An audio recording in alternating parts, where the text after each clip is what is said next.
All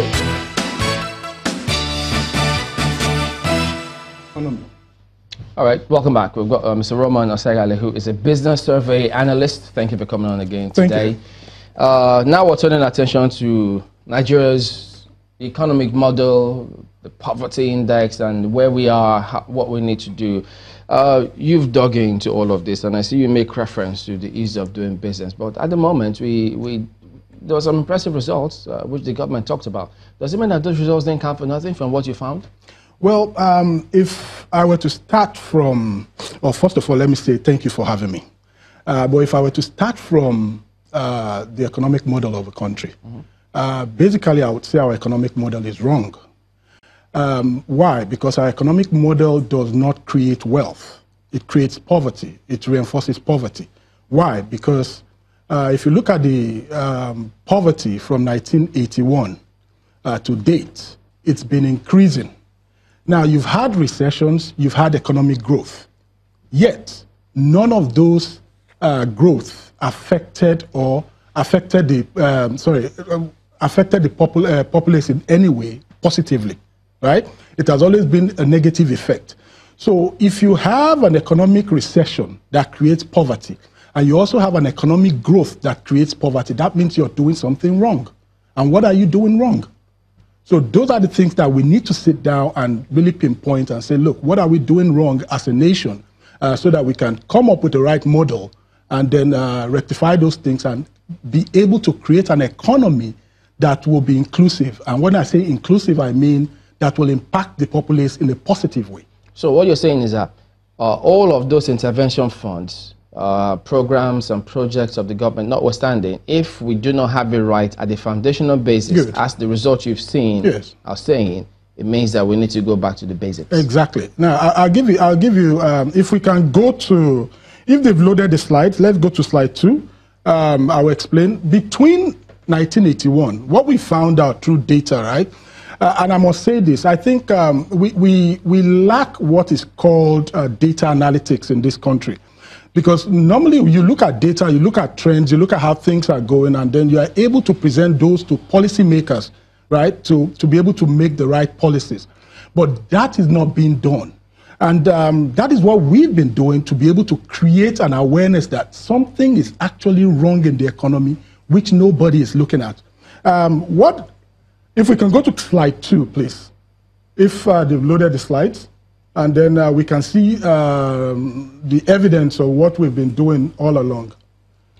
Well, I understand that it's not, they'll get it on. Okay, so, now between 1981 and what we did was to segment the growth and the recessions into 3 different segments. From 1981 to year 2000, and from year 2000 to 2014, and from year 2014 to 2017. Now, if you look at our GDP in 1981, it was 61.1 billion. This was when we reached the peak of our investment in human capital. And what am I saying? We do not run an investment economy. We run an expense economy.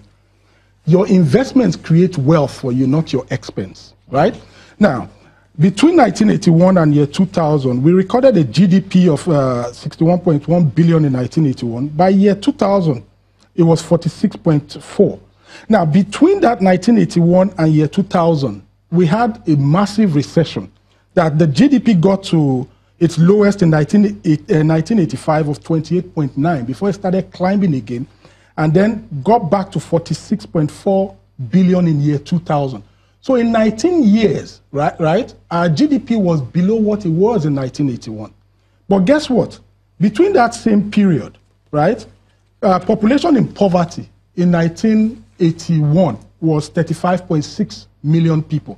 By year 2000, population in poverty had increased to 79.5 million people. Now, that means that between 1981 and year 2000, we added 43.9 million people to poverty. We had a recession, right? So with that economic recession, you know what happened in the 80s? The structural adjustment program from 1981, we know we had a massive, what do you call it? It was the end of the oil boom era. The US economy went into recession. So all this affected our monolithic economy, right? And then in the mid-90s, we also had the trade embargo from the Western world when we had the Abacha government. So all this affected us. So it made sense to some extent that we had a recession and poverty increased. But the interesting thing, what data showed us, was between year 2000, everybody in this country says, oh, during the, well, I don't want to go politics, right? But we need to lay out the facts. They keep saying during the PDP era, we made progress, right? But you now have to look at what is the definition of progress. Is progress an increasing GDP, an increasing per capita income that does not reflect in the lives of the people? Because you can have 5, 6 companies, right, that boost your economy. Yeah. You can have 5, 6 companies that will increase your per capita income, but it's not really reflecting in the lives of the people. So between year 2000, in year 2000, we had an economy that was 46.4 billion.